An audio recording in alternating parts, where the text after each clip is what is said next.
right. Good Saturday evening, folks. What is it? The 16th, you said? 16th. Yep. It's the 16th. 16th of August already. Can you believe this? Unbelievable, man. Well, what? What? She's giving me the evil eye already. No, I'm not. It's going to be one of those days, man. I'm Manny Vitale, host of My Fight Our War, and Uh, co-host of My Brother's Keeper, Bikers podcast with Thomas Vestergaard. And, we were just going over a bunch of different stuff about a week ago. And I saw my brother Rick Delvalle, who is just an incredible man. Amazing man. I had the pleasure and honor. He came on My Fight or War in Connecticut, and it was just incredible, the stories. And I've actually had people here in Detroit reach out to him. I mean, that's how much respect that I have for Rick and what he's done. And he was on before, and but you know what? This fight doesn't end until addiction's gone, so we don't end. Let's get Rick in here, man. But we got OG too.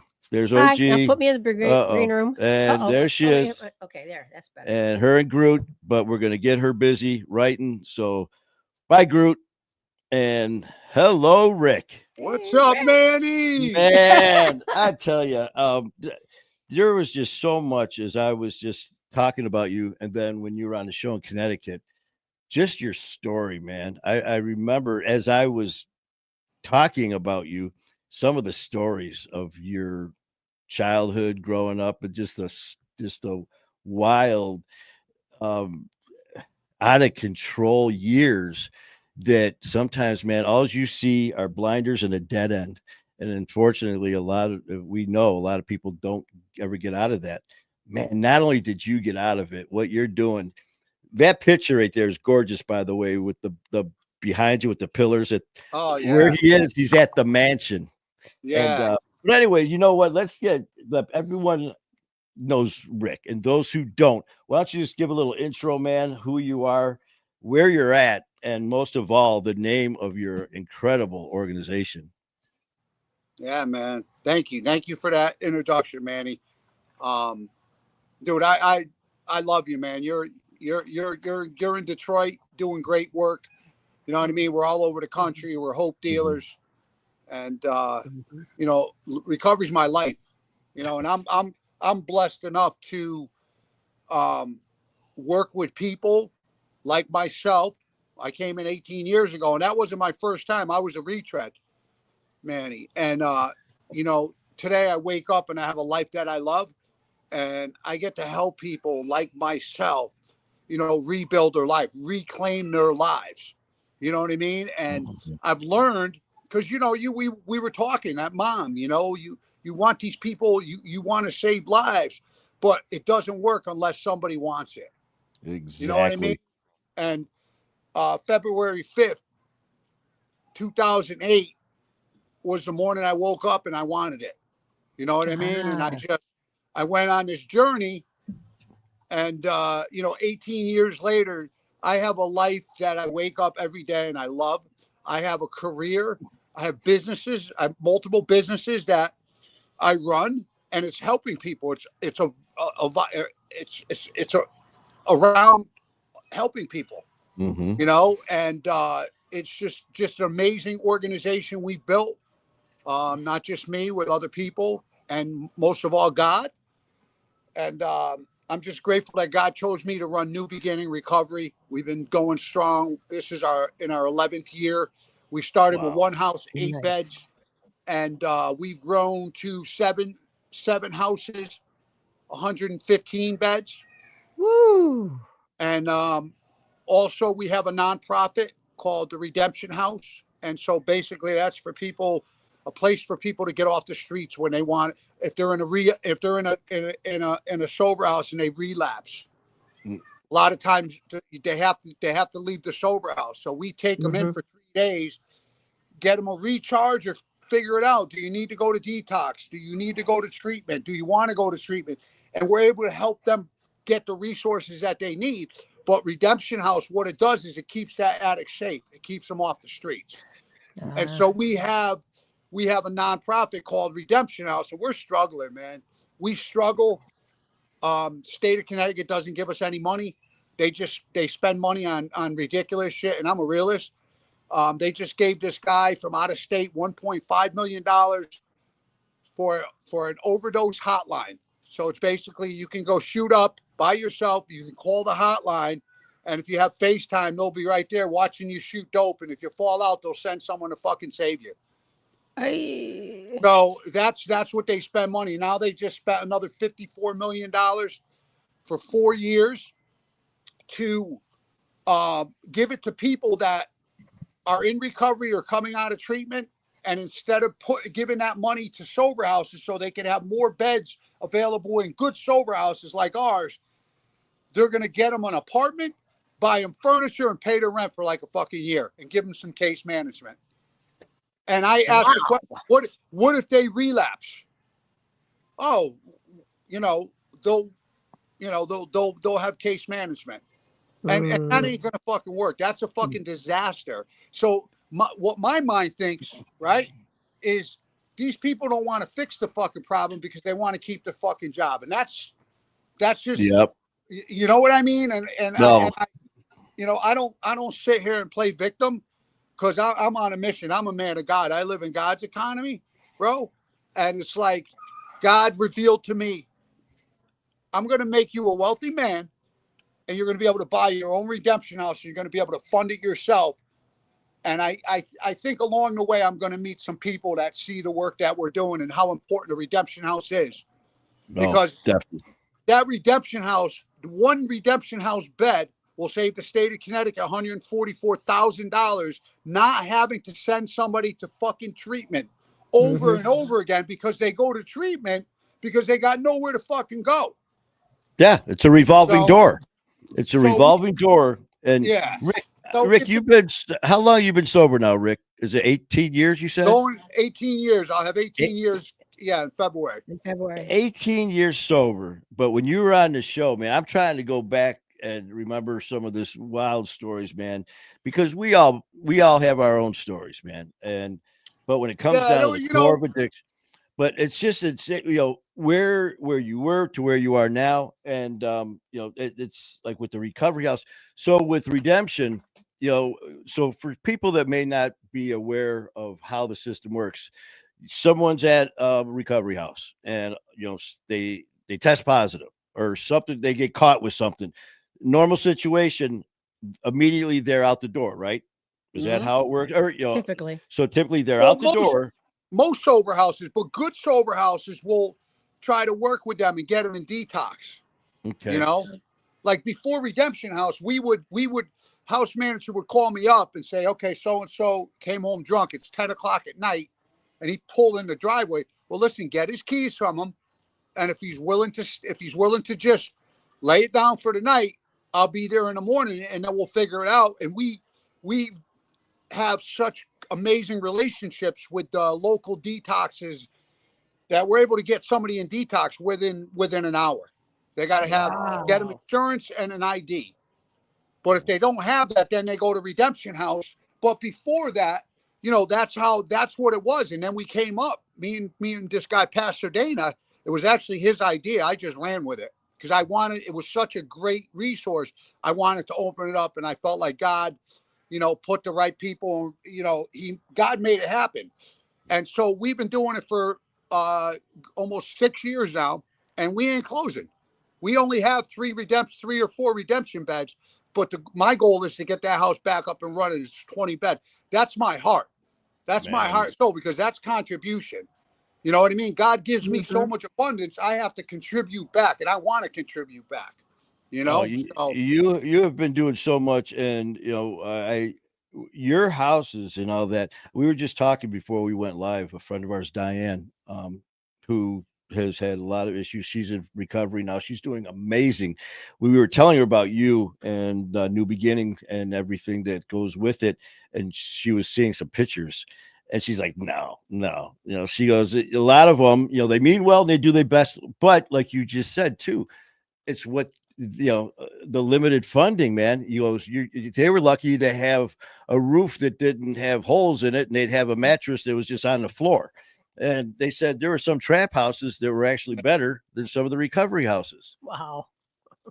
Yeah, you know, a lot of people get in this business. Like right now, there's a lot of sober houses popping up, a lot of them, because you got people on the internet. Oh, open a sober house, get rich. You know, there's no regulation for sober houses. Like you can open a sober house and they can't really do anything.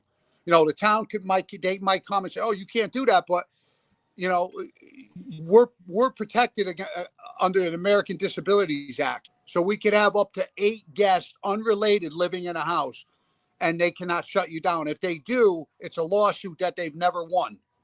Ah, So there's a few guys in Connecticut that won, you know, $500,000 lawsuits because, you know, the cops came in and fucking shut the house down. You can't do that, you know? Yeah. So, And, you know, with a lot of people, I'm not going to mention any names at all, but I had someone that I wanted you to talk to because I always say right from the beginning, man, I am not a counselor. You know, I'm not a life coach, a peer coach. I'm one of you, man. I am here to help tell my story and talk about what's going on. And this situation that I was in, I had someone whose daughter was in a very bad way, who I talked to you about. But the daughter was in such denial. She's like, "Listen, I don't have a problem." Well, right there, I'm out of the game because I have nothing to go by to stand on. Where here it was mainly the mom and dad needed the help. What better person for them to talk to than you? Because you know there's no playing with you. You're a straight shooter. You're not gonna give them a line of bullshit. You're gonna be as professional as can be without blowing smoke up their ass. So like you said, what the most important thing is for the person to be ready. It's up to them to be willing to start the journey, right? our job is to be ready when they're ready. there you go. Beautiful. We What don't did your guy say to you, Rick? Are you damn it, what do you say? Are you ready this time? The man, the one who picked you up, that you were telling me about him, a good friend of Oh yours. yeah, my buddy, because I was struggling. You know, I moved down Yes. to the shoreline, and you know, I was addicted to this girl, so I kept going back to this girl, and it wasn't good. It was a using relationship, and so I would call this dude up, and he would, and because at the time I didn't really know how to text or anything, you know what I mean? So you know, I'd call him up and I'd check in with him, let him know I'm alive. You know what I mean? And he was in the program, and every time I would call, he'd say, "Are you ready?" That's what it was.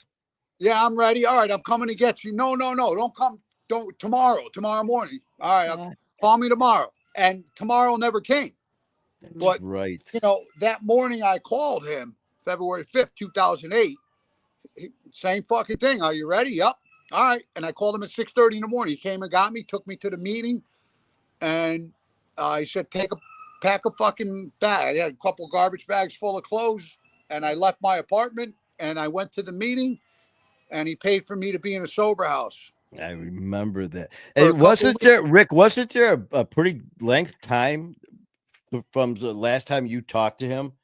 Wasn't it there was a big gap there? Wasn't there a time and you called him and he immediately picked right up?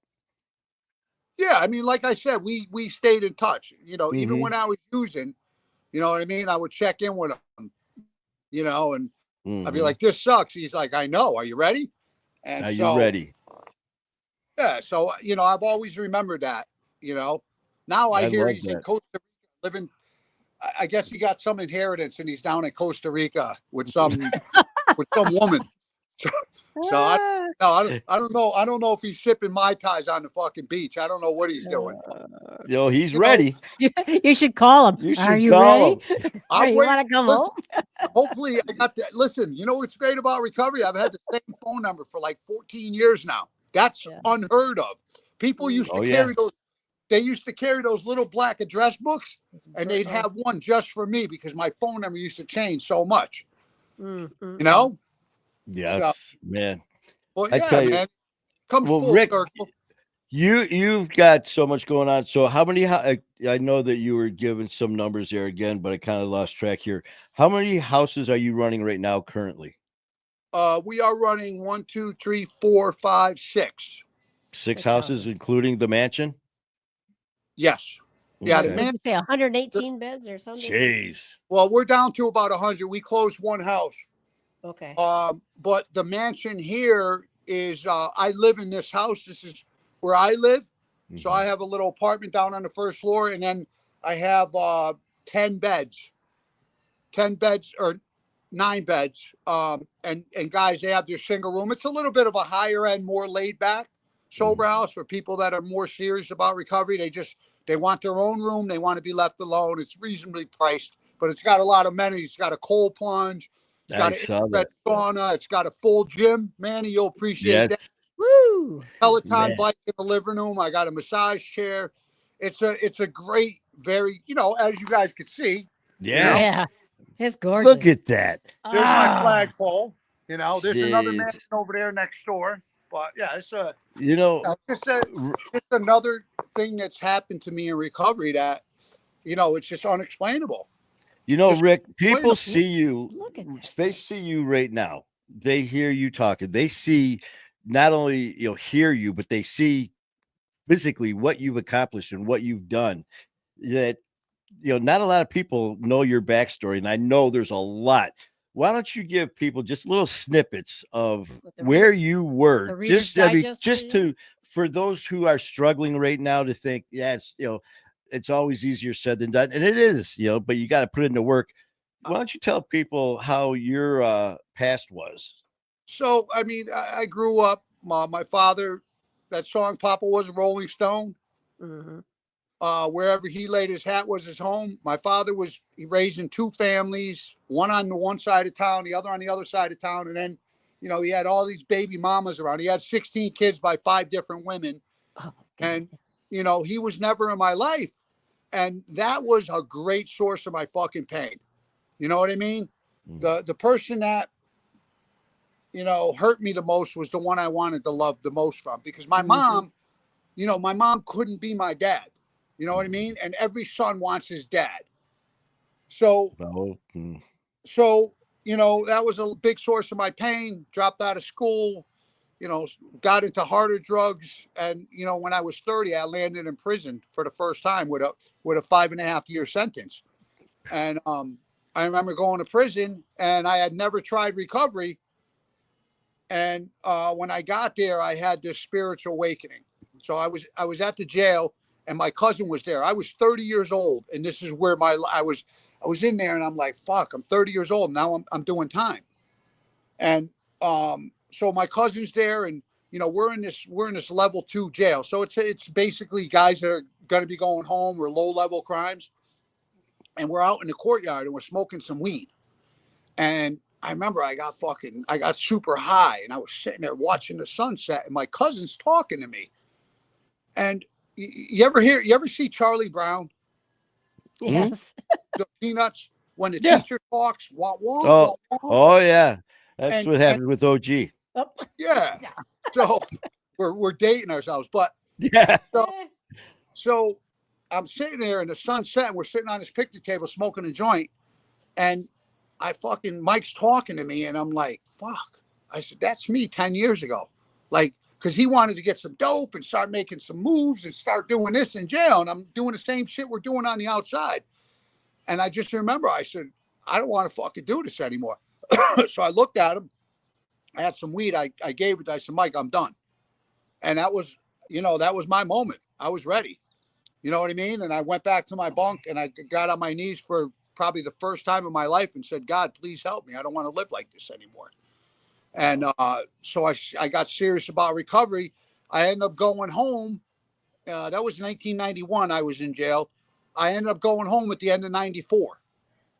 And I went to a halfway house, and I stayed clean for about 8 years. But the problem was I didn't do any work on myself. I didn't heal myself. I didn't do that inside work that needs to be done. And we're looking for happiness everywhere else. The girls in the car and all this shit is gonna make me a happy person, but it comes from inside of you. You know, No, a without lot a of, doubt. there's a lot of pain attached to addiction, and it's a lot of it's we create, but a lot of it is shit that's happened to us that wasn't our fault. And so I ended up relapsing.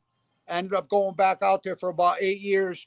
And then February 4th, I got a bunch of crack. I was going to kill myself, 2008, February 4th. And I didn't end up dying. And I called my friend that next morning and, are you ready? Yep, come get me. He took me to a meet and took me to a sober house. And I've been clean and sober since. And just such amazing shit happened to me. But what happened was I was on a fucking mission to figure out who I was, why I did the things I fucking did. You know what I mean? And all that pain that I carried in that game and that shame and guilt that I carried around for years and years and years.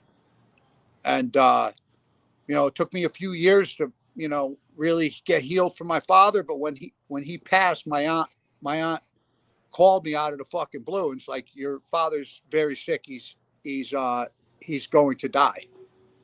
Wow. I don't know if you could talk to him. I don't know if you could see him. I don't know if you, and I didn't know how to feel. You know what I mean? That night, I remember I was walking home from a meeting. I was walking back to my apartment that I was living in, and I got home and I went in my room and I was just, feeling real confused and hurt and angry and all these emotions. And then I remember getting on my knees and praying and saying, God, I don't know what to do. And I woke up the next morning and I just felt my shoulders didn't feel so fucking heavy anymore. And it was in my heart to forgive my father.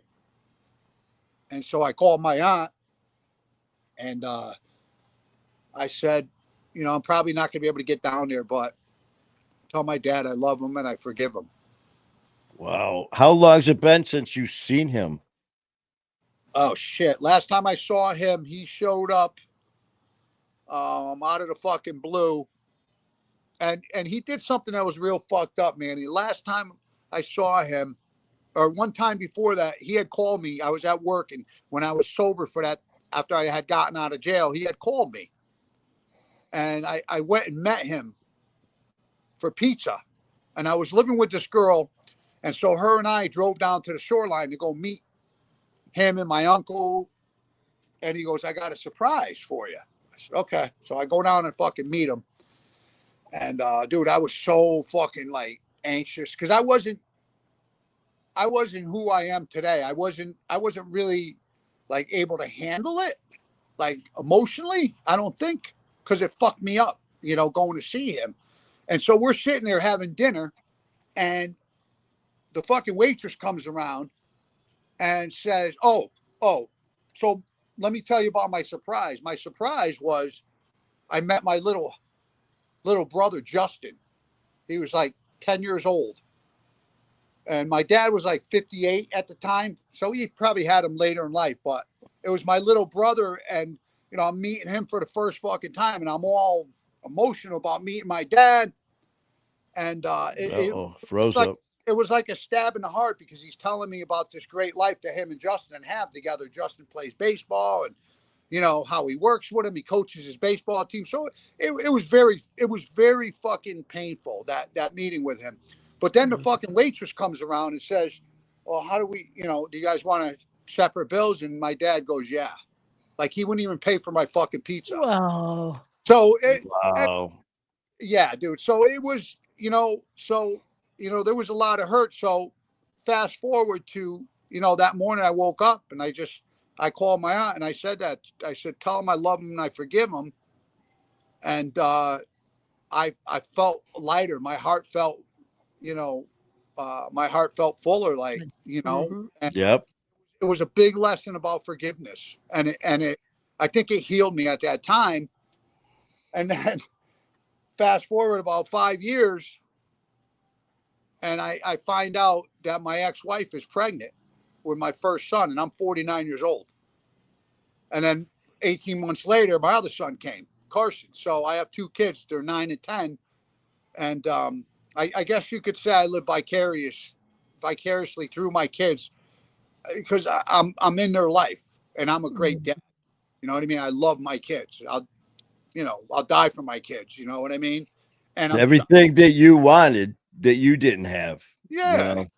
But Yeah. I mean, here, I'm just going back to that meeting, man, with meet dad for pizza, and here you're all these emotions. And I mean, to all of a sudden, I mean, a good thing, hey, here's your little brother. Okay. But then to just fast forward to, oh, and we do this together, we do that together. I mean, you talk about just crushing dreams and stuff Yeah. like that. I see, that's what I mean. And for you to have to, to deal with something like that, and it says a lot about you, Rick, as a person, because it doesn't take much to relapse. Sometimes we have excuses where, oh, it's cloudy, better smoke some crack, or it's cloudy, better shoot up. Yeah. For something like that, man, that's pretty traumatic. So that says a lot about you as a person, man. So God, Yeah. God bless you. yeah, oh, without a doubt. So, that I learned a lot. I don't know. I just that whole experience taught me about forgiveness. And I remember when I found out my ex-wife was pregnant with my son. It was at our rehearsal. We were getting married the next day, so we were doing the rehearsal. And I remember telling my best friend Jimmy. I said, Jimmy, I said, Jess is pregnant, and he's like, yeah, that's great. And I said, yeah, no, I don't fucking know, Jimmy. I said, I don't know how to be a father. And he goes, yeah, you do. Your father taught you everything not to do. There you go. And Hey, then I went to a Tony Robbins conference, and you know who Tony Robbins is? yeah, Oh, yeah. yep, He's a great guy. So um, I'm at this Tony Robbins conference, and there's this girl who has daddy issues, and Tony Robbins taught her, like, you know, you got to thank your dad for all the good things he did in your life. You got to thank him for all the bad things he did in your life, because the hard times that we go through, that's what builds character inside of us. yep, You know what I mean? yes. Sorry, dude. Look at this. There's an airplane going by. Did you see it? Big old plane, boy. Ooh, That'll be us in a week. we can have. Yeah, that's right. Oh, But going through hard things in life, that's where we learn the most. exactly. So that whole experience, who would I be if I had a great dad in my life? Who would I be? I wouldn't be. Hey, I wouldn't be sitting here. I don't think. no, and see, I had someone ask me one time. I was being interviewed on a show, and they were talking about where I was to where I am now, and who am I grateful for? What are the things I'm grateful for? And I'm talking, my mom, my family, friends for sticking with me and all that. And I said, I'm thankful for addiction. And they're just kind of like, what the hell are you talking about, man? Yeah. I go, well, if it wasn't for addiction and all those, things that we just talked about in my life, I wouldn't be sitting here with you. I wouldn't have my fight our war. I wouldn't know you. So, I mean, the terrible things that happened, yeah, they were terrible. But, the outcome is we are in charge of the outcome now.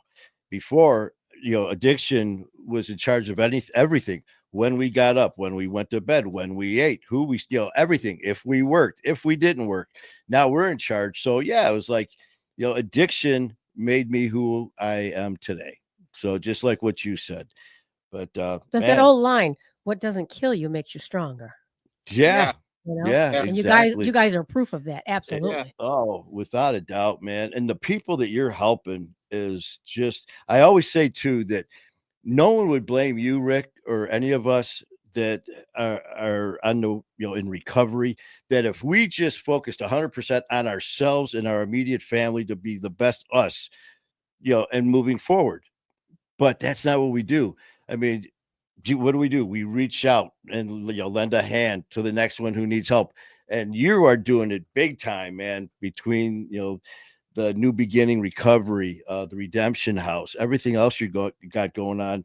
And we're going to be seeing you a week from Saturday at the Brian Cody Brothers and Sisters Event Foundation with Tony Morrissey and Anna. I don't know if you saw, friend Anna was just on Burgess. Yep. All right. Yeah. Well, hey, Yeah. listen. Before we forget, Manny, I'm a little worried about Tony because the Yankees are what are they in fourth place? Are they in Yes. third place or fourth place? I'm not sure. Oh, you know what? I can't. I don't look that low. Oh I don't look that low on the standings I because should tell him Detroit's this. way up here.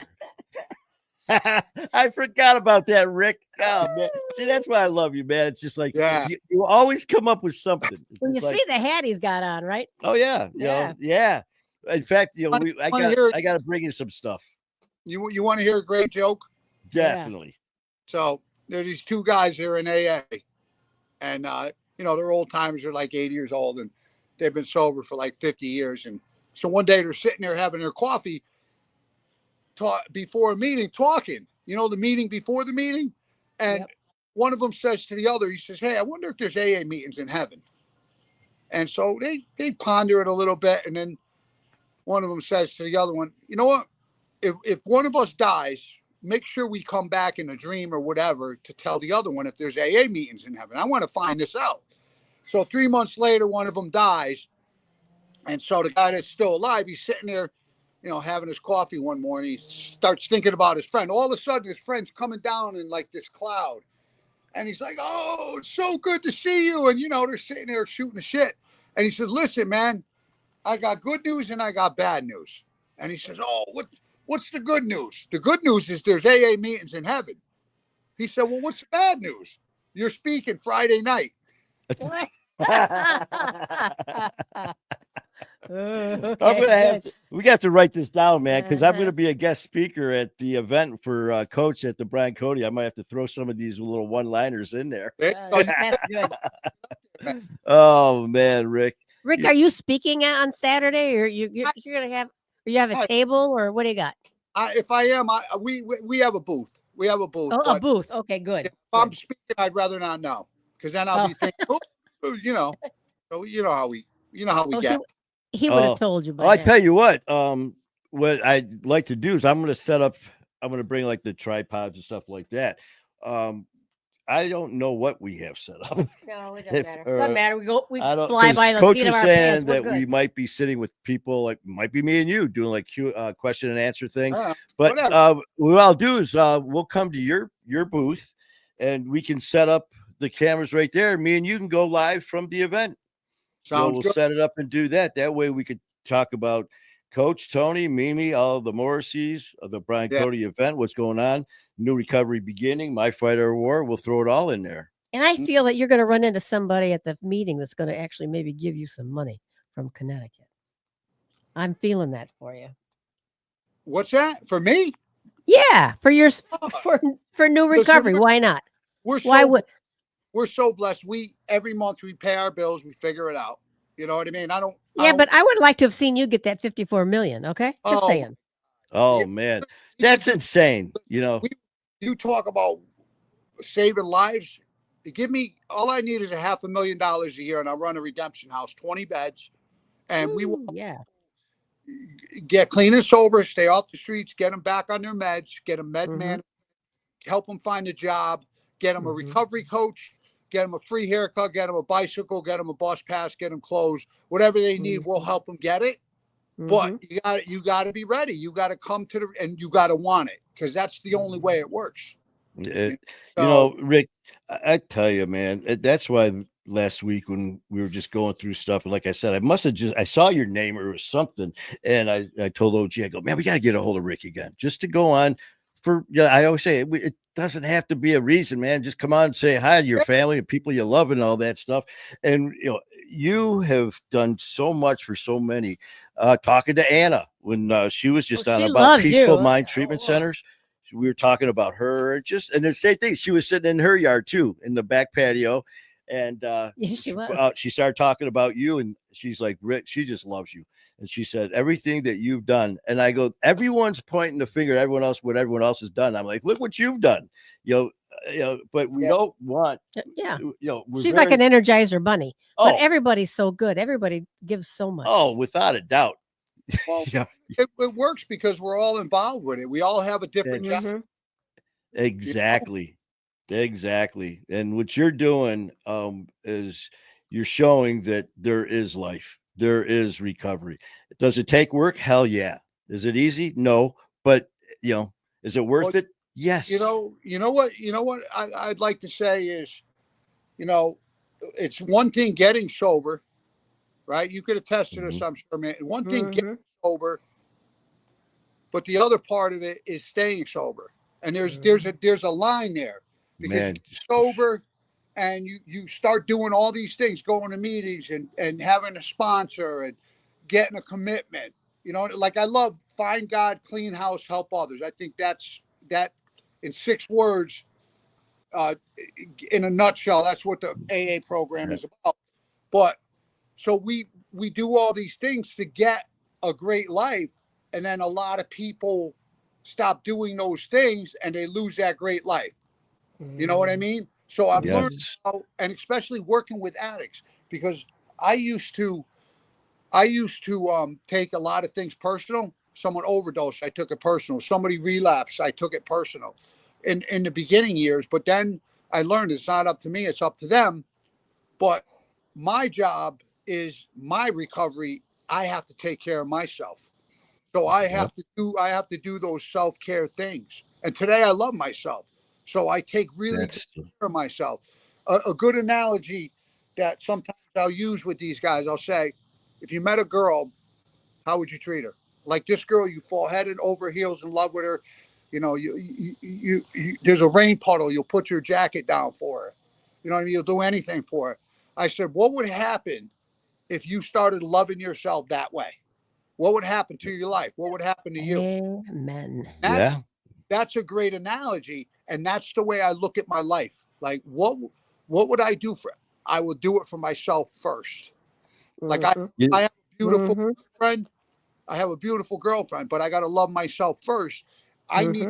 Mhm. She's a high quality woman. I need to show up as a high quality man to There have. you man, that go. is so true, Woohoo. brother. Yep. I tell you what, man, I say it a lot is because I'll say that too when I'm on different shows and interviews. It's like, listen, man, you know, we're number one, and that's not selfish.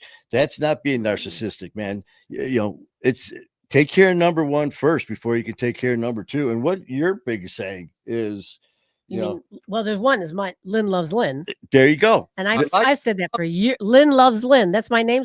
And I asked when I first met Manny, I said, Manny, can you say Manny loves Manny? And he said, no, no, no. But because not No, everybody can no, say that. and to say it, yeah, I can say it. Manny loves Manny. Mean it, But mean it.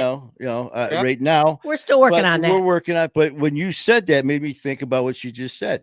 Lynn loves Lynn. I love it. Absolutely. Right now, Rick loves Rick because I'm the best Rick that there can There be. you go. Because why would anyone want to be around Rick if I don't want to be around Rick? That's right. So You're right. that's awesome, brother. I love that. And about taking care of yourself first, because Yes. also you can't pour from an empty cup. Fill your cup So first. you know, Then you have to give away. the longevity is about consistency. It's doing the Yes. same, whether you feel Yes. it or not. Because some days you're going to be, yeah, let's, like I do a cold plunge in the morning. I don't do it every day. I probably do it 4 or 5 times a week. And sometimes I'm okay with doing it. Sometimes I just don't want to do it. But if it's on my schedule, I go fucking do it. And when I'm done doing it, I feel better that I did Yep. it. 'Cause But that's then like the us day and going to goes the gym. Sometimes you don't want to go to the gym, but you get your butt out of bed and you go to the gym. You do it and you feel by. better, Mhm. Exactly. You know, man. Mhm. But I so tell you, I can't wait to see you, brother, in person. And yeah, I was just thinking about that. As soon as you said you're going to have your booth there, what a better way, you know, to get some stories out there. You can have, maybe some of your people there if they listen, want to come on camera. I'm going to be talking about the Redemption House because people know the Redemption House. And, you know, we had to close for like a month because we had no money. But then I was like, no, fuck that. We're going to open back up. And we opened back up. We've been open since. And, you know, every time we get around Tony gives us money. And Tony's a great guy. Other than he's a Oh, a Yankee fan. Tony, Tony's given us thousands of dollars. You know what I mean? Uh-huh. But Uh-huh. just to be able to talk about the Redemption House is, you know, hmm get the word out there. We get the with word. Is your redemption house in New Milford or where? No, What it's in city? New Haven. New New New Haven. Haven. Haven. Okay. Well, I Yeah. tell you what, brother, when we get there, because I know what time. What do you know? What time you're going to be there? What? On Saturday, what time you showing up? Yeah, Saturday. What time? I Because I know I don't make my we're, schedule. me either. We'll probably Well, whatever it takes. what time you See, setting up yeah. your booth? How's I that? type like Yeah, yeah. We'll probably be there early in the morning. That's Set up.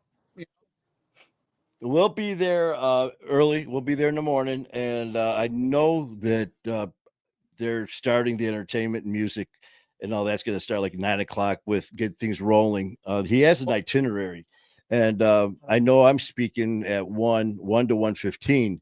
So before that, man, we'll definitely get together. As soon as I see you, we'll figure out the plan. Yeah, You definitely. know, be able to talk about Redemption House. I really would like to hear more about that when we're there in person, and so we could definitely focus on that. Definitely. Man, I tell you, this is going to be A great it's weekend. going to be yeah. I hate to say fun because of the nature of the event, but when I was talking to Tony, it's for Brian Cody, and Mhm. unfortunately, it's for him because he's no longer here, which is a tragedy. But everyone that I talked to that knew Brian said that he would just light up the room. And this is to get rid of the stigma of addiction. This is to educate people about how to move forward and honor of Brian. So it is going to be a very eventful, and I'm looking forward to seeing you and everyone else, man. But I really appreciate you coming on, Rick. Love it, man. Love spending time with you. Yeah. And I you, I love talking in recovery. I love talking about the Redemption House because, you know, like Lynn said, this is somebody's going to help us out, and Mhm. I feel like God is that person's going to come and he's just going to hear the story. And there's a nonprofit called Move to Heal, and it's a great nonprofit. It's basically you go to a CrossFit gym and they do a group workout, and then after the workout, you attend a recovery meeting at the CrossFit. You guys know what CrossFit is? oh yeah, Oh yeah. So this guy Ethan started it. Ethan's a great guy, been in long term recovery, and so if you show up at that meeting twice in 1 month, you can get a free CrossFit gym membership. You can get a free nutritionist and a free therapy session if you don't have insurance. So he started this nonprofit. So there was a guy down in Greenwich at a CrossFit gym, and he heard about Move to Heal. So he goes, I'm going to come to a meeting, and he goes, I want to make a donation. I'm going to give you $10,000. So he's like, yeah, come Woo. on down to the meeting. The guy was so fucking blown away by what he saw and what he experienced at the Move to Heal meeting. He wrote a mhm. check on the spot for 100 fucking grand. Oh He Well, yeah. added, he added Envision it, a zero. baby. Envision it. He added a zero. Zero. Oh Woo. man. Well, I tell you what, Rick. I mean, I'm hoping that OG. She didn't. What she told you about. She just has this feeling about you're gonna something's going to somebody's happen gonna at run this into you event. and give you some I money. Yeah, mean, she didn't say anything to me I about know it. that. So, I but know. so I tell you, Big. My life. It's the shit that's happened, and there's more things that are going to happen that are going to oh, be more amazing. Hmm. hmm You know. well, I tell you, just like for me, it's just such a blessing. The people that I've met and moving forward. Like I said, it's just so damn cool. Just hearing you, your zest for life, your enthusiasm, and everything you're doing. I mean, it's an honor, and a privilege, man, to call you brother. And everything you're doing and amazing things have happened, and even more amazing things are coming your way. Oh yeah. And Oh yeah. and we're gonna be there with you on August the 30th. So get ready, and we got to mess with Coach, Oh, because that oh, was it the New York, The Yankees. Well, maybe maybe Lamies. maybe we shouldn't, man. I'm thinking about this thing. I'm Oh, glad I even said anything live on air because he might yeah. be. But let's not take that day away from him. You know what? You're right. Don't well, wear a Troy hat. I won't wear a Red Sox. I'll even put a patch over my Red Sox tattoo on my chest. Let let's let's It'll let's be for let's show Coach. Coach some love. Don't drink no You hater. got We'll just love. it. That sounds good, brother. Well, listen, man, you have a great night. Thank you for popping on with us. It's always a Of pleasure. course. Can't wait to see you on the 30th. All right, brother. Love you guys. All right. You take care. Love you, Love brother. you too. Bye-bye Bye now. And Manny love Manny. Rick love Rick. There you Yeah. go. Yes. I'm Excellent. I'm going to steal that, Lynn. It's okay. Love you, brother. I'll Feel Bye-bye it, now. make it grow. All right. Bye-bye, Rick. All right, bro. Talk to you. Man, What a great guy. I tell you, Rick, and it's crazy too, because I'll sit there and, here I am, have Rick on the show. Mhm. As we're talking, I'm reliving the When you when had he him was in in the show. studio. Mhm. So here are just the stories of remembering some of the things he told me, man. Yeah. And what he just said is this much. I mean, And every time you have somebody on that we've had, it's like I want to go back and listen to the again. yeah, actually, probably should, because There's like so the things many I remember. details. Well, it's like me listening to your story Well, just over and like- over again, and I always get new clues. Well, just like with Rick, I remember when he was talking about his friend, Yeah. and out of nowhere it popped into my head. I go, wait a minute, he said something to you, Yeah. and I remembered it. I That go, was are so you good. ready? Are you ready? And because I remember Rick saying that he would, anytime he'd answer the phone, he'd say, "Are you ready?" Instead of hello. That's a good friend. Are you ready? I mean, you talk about, that's, there's people who talk a good game, and then there's Rick's friend, Mhm. and Instead of let's buy 18 you a round years. of shots, beers, and Oh man, that's and not your friend. we've been there. I've been there. I've been Mhm. there where Another round, please. looking, No. with the people who love me, my mom, and being so mad, and then leaving, jumping in the truck, going to the bar, Uh-huh. all pissed off, walking in, and all the regulars are there. What's up, Manny? What's up, Gunner? What's going on? Oh, well, and here I am bitching and moaning about all this is going on. And here's what they said. Yeah, fuck them. You know what? Yeah, we hear the same shit. They don't understand. Here, let's get a round of shots. Here you go. Mhm. And it's like, yeah. And then cheers. And then something happens. Let's say you get pulled over. Let's say you go to jail. Let's say you make that call. You think any of them are going to be there? Hell no. None of them. They're going to bail you out? No. You know who is? The one who you just got in an argument with. The one who loves you so much that you just said hateful, terrible things to. So, I mean, it's just, when you meet people like that, and Rick, he is just such a straight shooter, man. And he really is. Yeah, he is. Yeah, he is. It's just so good to talk to him. And, I'm looking forward to the 30th at the Brian Cody Brothers and Sisters event. And I was just thinking that too. He's got a booth. We don't have a. I don't know what we have. Doesn't know what time he's setting it up though, but he's got Well, that's why me and Rick are get the along. same. He's He's not like, he's I not don't know. OCD kind of person. No, Yeah, no. see, that's why me and him would be good doing stuff. Can you imagine me and him doing stuff? Ooh. Holy shit! Well, when are it we would going get on? done, but Yeah, not sure when we're gonna start. But we'll finish it. yeah, and that's like with Rick. It's like, what time? I don't know, and I'm like, either do I. If it has to do with schedule or time or anything like that, I don't know. But That's why I'm around. Yeah, so Yeah. Tyler, I see you in there. Tyler Uh-huh. said it was leg day. Yep. He didn't want to go to the gym, but he couldn't miss leg And day. you know what? You felt better afterwards, That's just right. like with Rick saying about the cold plunge. Yep. He didn't want to do it, but he did it. So, Yeah. and Sheila, I Uh-huh. don't know if you guys are still here or not, but Sheila, I hope you had a good week and you're having a good weekend. Cousin Tony was here. That today's Saturday Yep. because I work Saturdays. So I'm like, okay, everyone have a good weekend. And I am.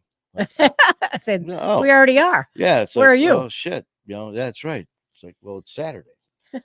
But, and for those who jumped on Friday for Feel Good Friday, thank you. Yeah. And That Shenanigators, was fun. thank you. That was fun. Jacqueline, appreciate your story. Thank you. Mhm. Amber, You still eating the unicorn poop? unicorn poop. Actually, here it is. Mm-hmm. I got me a little bag of poop here. Need to go check on the other package. Good poop. But And colorful. Jacqueline, thank you. Amber, thank you. Sheila, Tyler, And Cousin Tony. oh, that's right. Yeah. I saw cousin Tony. Yeah. Cousin Tony. I didn't feel like, oh, okay, that's Tyler and his light day. Mm-hmm. But before I choke on a unicorn turd and start spitting them out again. Right. So if I do, that'd mean I'm talking shit. I Well want to said. give a shout out Well to said. my brother Derek at work, Ooh, Derek. who is our supervisor in detailing. Derek and his beautiful wife Devine are going to be parents. She's going in tomorrow, and Sunday night? Sunday night Oh, okay. they are going to induce labor, because of she's whatever Starting- women stuff. Yeah. So, but everything's good. She's starting to dilate. Yeah. So which is that's like- normal. yeah. So it was funny. He was telling me, just like another Gotta dilate. family member at Wolverine Juan, he's having a baby, and he was telling me how his first one, they had a C-section, and you just say, hey man, come out. Where they had to do the C-section of the first one, the baby was so big, and they told him and his wife, listen, he's having another one, I think the end of the month, or it was October. Who is I this? can't remember. Who's this? Juan at work. Oh, okay. And we were talking, and the doctor already told him, because of the size of the baby, now we already know we're going to do a C-section. Mm-hmm. So they go, as it gets closer, we'll pick a date. And I'm like, that's just so good. It's like, for me, it's like, I got to go for an x-ray on my back at this date and time. For them, it's like, oh, I got to go have a baby. And so when Derek was telling me about this, he's like, yeah, it's Sunday. We got to be there at 7:30, to start the Pitocin and have a baby. And I'm like, so let's see, 7:30, go to hospital. Let's see, I'll have a cheeseburger, large fry, and a baby. Anything else? Not exactly like that. No, that's good. No. Baby and a happy meal for the baby. Mm-hmm. So congratulations to my brother Derek, Naveen, and little baby Sophia, who's getting ready to come into the planet. world. Yep. So can't wait. I already told him today was his last day at work. Welcome to the human race. And he's off for the next couple of weeks to spend time with mom and daughter. So it was funny. He was doing great until I started talking to him. Of course. Because it was last Wednesday. We're sitting there at work, and I'm like, Derek, do you realize this is the last Wednesday ever? This is the last Wednesday in your life that it's going to be just you and Naveen. Ever. From now on, the next Wednesday, you're going to be a dad. You're going to have poopy diapers everywhere. You're not going to sleep for years. And I'm going on and on and on. And how you doing? He goes, I'm good. I'm good. Wednesday night, he went home, and him and Naveen were talking. Thursday, he comes into work. So, how's Naveen doing? Well, we didn't sleep last night. Oh, well, she might be uncomfortable and all that, nerves. He goes, well, I could sleep. My nerves were starting to act up. And she asked me what was wrong. And he told her I was getting nervous. And she's like, what do you mean you're nervous? You can't get nervous. I'm nervous. It's going, well, I was fine till I started talking to Manny. He was telling me about this is the last Wednesday of my life. Naveen gets a hold of you. Oh, my God. So it was, it was fun. I'm going to miss him. He's going to be gone for 2 weeks, but then I'm going to be gone for a week in New York. So your bosses are going to miss the two. Yeah, they're going to, it's going to be quiet. With me and Derek not there, it's going to be quiet. Next week, not this coming week, the week following. But just wish Derek and Naveen all the best, man. Yeah. I mean, I've never had the pleasure of meeting Naveen in person, but everything I've heard about her, she is awesome. Derek, I've known for a couple years, and he is just a great person. I mean, just a good heart, just a good man. I mean, Sophia is going to be. Oh, she's going to be a very lucky girl with two very loving parents. So that's for you, Derek and Naveen. And other than that, I think it's time to get some ice cream Okay. and watch Jim Johnson or Jesse James. What's his last name? Some comedian from Australia. Australia. Funny as can be. He says the word With see you you in next Texas. Tuesday. all the time. Oh yeah, but the Brits and the Us. people in Australia and probably the Canadians when they're in a mood say that word all the time. We think it's something really bizarre and awful, and they say it. Oh Like, my God. like He's doing a special. yeah. It's on, and just it's funny. But all right, guys. Well, Yeah, we're gonna go have some laughs. thank you again for Rick popping on with us, and probably Jim what I'm going to try Jeffries. to do next week is I'm going to get a hold of Coach, maybe Anna and Bo, and maybe we'll pop on here the people who are involved, because I think we get up to 10 people. So we'll if we get Coach on, but I'm sure he's going to be Busy. so busy, and Bo will be sleeping, and Cookie will be getting ready us to the tell us playbook. stories. Yeah, Yeah, and Cookie's got the playbook. we love ready. ourselves some Aunt Cookie. So you guys have a good night. Let's see, make sure. Is it working? Is it working? Oh, Yes. it is. We've got Cat in the Skull. We've got Groot. I am Groot. We've got OG. Oh no, that's Manny. And OG. That's when Manny does what he just And did. we've got, let's see, Manny Vitale. Yay! Really. I'm just kidding, folks. You have a good night, and we will be in touch. Let's see. Tomorrow's Sunday. I don't Probably know not about Sunday. tomorrow, but who knows? Sundays are kind of busy. So you guys have a good one, and remember, Good keep night, all. fighting a good fight. Go Tigers. Coach. Yay. Coach.